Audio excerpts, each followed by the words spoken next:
Mbuza ko Fangoni soldiers mwenna. Fangoni soldiers mbagala nyo CEO nkubuza ko Aryan Skin, but I have a message for you. Aryan Skin, please, please, please, please. Aryan Skin CEO nkuise mirundi emeka. Tola waza nti ogenda kuzukusa buli mulambo ogwebase. Toli katonda nti gwe yimuse mirambo. Leave mirambo to be. Buli mulambo muse magulu guddukira wo. Buli mufaja wo. O inetelekolo lyabafu. Alien, please. Abintu ebimbu yerekereze. Nalabye mukazi akoswa ko mbwa kutwala kutaka. Omukazi alaka ine ntalo zate alabika bano bamaswa baba na bamaswa nkufu. Chovola asa commentinze. Sobola commentinga ku muntu mukazi mukulu ali ku TikTok yezinyazi nye ebintu bya dikula yekola kola ebintu bya mama obe. Kitegeza inatekeze bamugamba tugende yakuwa kugoba kutaka mbwa atete tugenda. Mbwa tugende yakugoba kutaka. Alien Skin. Ebintu by'ettaka bina ministries B number. Onarebo nabe no mwana no mugwisiri ono atambula abigula. Bwe bakosa mukabina gambo mperezo wettaka mukoleko wa. Okola mutaka lyawa. Owaiza bana bakulu mu baddamu lyabana bakola mutaka ogenda ofera abantu olimba werimba. Omuyambe otya. Alien Skin togenda kuyamba buli muntu yalemererwa. Ebintu yabakyamana ebintu by'ettaka by'abakazi simanyi biki mu biveko. That's why the so akola challenge y'abantu bakola stand. Omuntu go wesibyeko akwesibyeko aina manager. Dr. Proper aina management namba etambule bamu receiving amasimu. Emyanga giringa emyanga mu studio yo muntu ali obubi. Kati oluyimba mu koza challenge lugenda muteka luddawa. Abantu babulira amazima bavuka bagende bakole. Music wa muyimba notamufuna muntu nacho ogenda kuyimba kipya ne wono olaga luddawa ne bono okola ki ne bono okola stunt maker. Ocha ina iPhone Pro Max. No gambu nsimanyi bango ba munyumba bo simanyi nkola kitunda iPhone osasule nyumba. We kwatsa iPhone okola stunt ze wakola za kuyamba ki. Abavuka please wake up. Tugenda kwogera ebintu bino mutunyigire mutuchawe naye nga ge mazima. Kubanga tosobola kubanga okyakwata iPhone. Nongamba nti oli bubi. Kati enyiba bazikoza challenge zigenda kuteeka luddawa.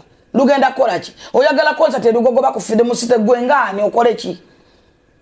Okole ki? Kubanga oyina manager wali babiri balamba ba receiving amasimugo.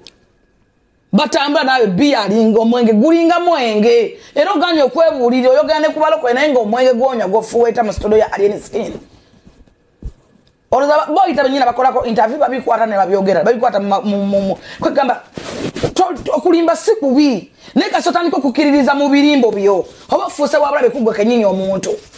Please muleke kwerimba kati badukoza challenge egenda kukolera ki era genda kuteka luddawa ne wono chovola kenzo yakubuse nali nalabenga akubuka yakanyobera mu video nalabenga akubuka na atali ni mumuteka ko pressa nene nnyonnyo alien che wakola ku kireva je wakira bana ebyakuviiramu wa mwagaza ne bakutwala nti oli mubi.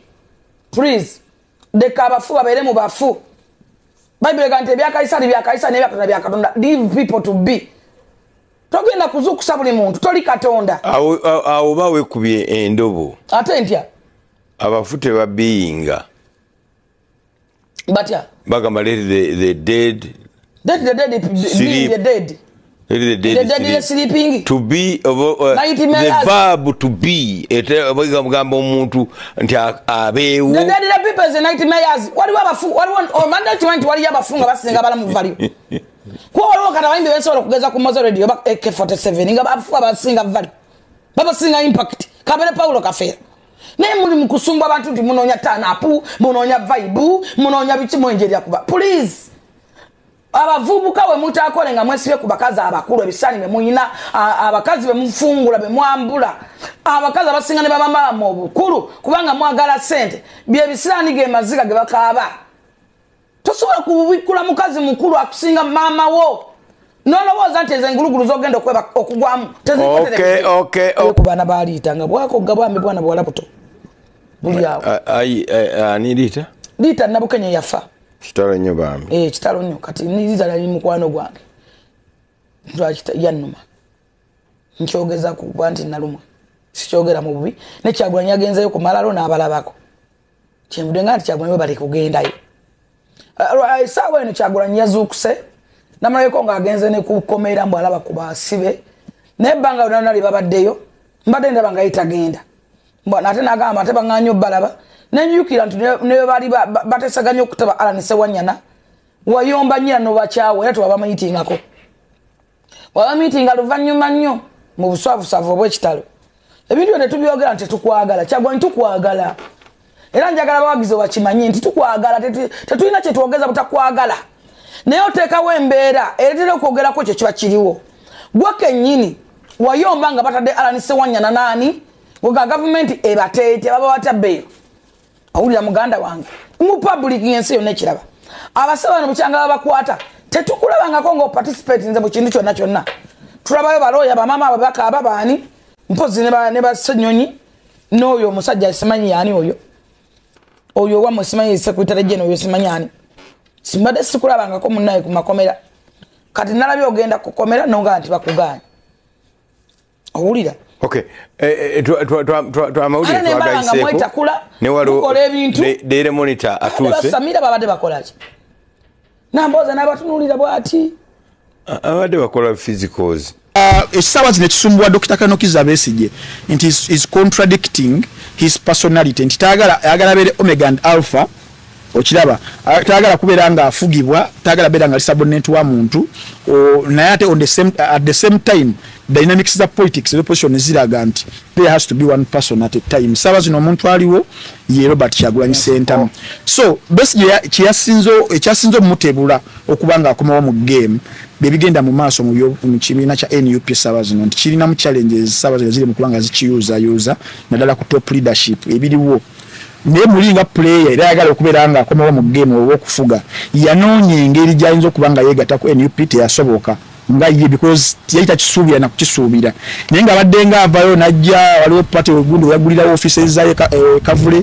najja ne yeeyunga naye nga tali very convinced wabula nga azzewo abantu banayogera batya nti nno ffe bannankyukakyuka tetukwatagana so nayalabye nga waliwo akawenda akayinza okuba nga kamusobozesa okuba nga akomawo mu game creating a confusion mu opposition naddala mu bawagizi essaawa zira balina ebibuuzo ebingi ebiyitirivu bali mu kubuuza NUP beetana kubeera nga eddamu probably so akosa cracks ezo n'abeera nga ekyali ewuwe mu FDC nayo yeetemamu factions bbiri of course era nga ya contributing ekyamanyi okubanga enjawukana yeebeerawo kubanga ye yazimba personal brand ye politically neebeeraawo n'agana okugendera ku Mugisha Muntu ekyokukola grassroots okubanga bazimba systems nti wadde Dr. Kizza Besigye retirinze system gye tukoze esobola okubeera nga ewanirira omuntu nga Amri ate omuntu nga nze tuberenga tumuvinga on Dr. Kizza Besigye was contradicting that it was all about him FDC weto nefune ebizibu nebeera cracked abakkiriza mu Dr. Kizza Besigye basemu nganda basentinali balukwago ne bagende era nga bo individually baamanyi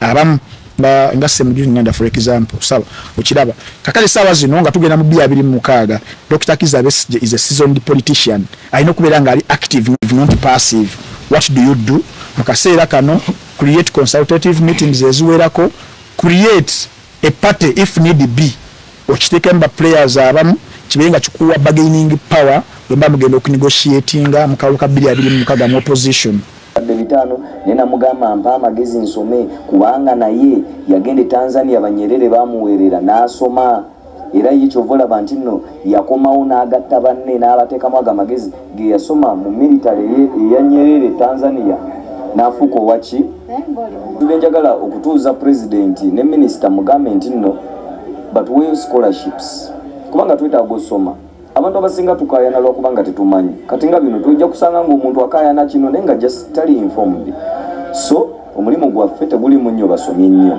naye ate obutamanya tekikuggyako musango tulina okukkiriza failures zaffe ne weaknesses zaffe weakness yaffe eriemu okusoma kwaffe kutono naye twagala but we scholarships tugende tusome tubanguke tutandika obitegeera nga ebaagala tubitegeera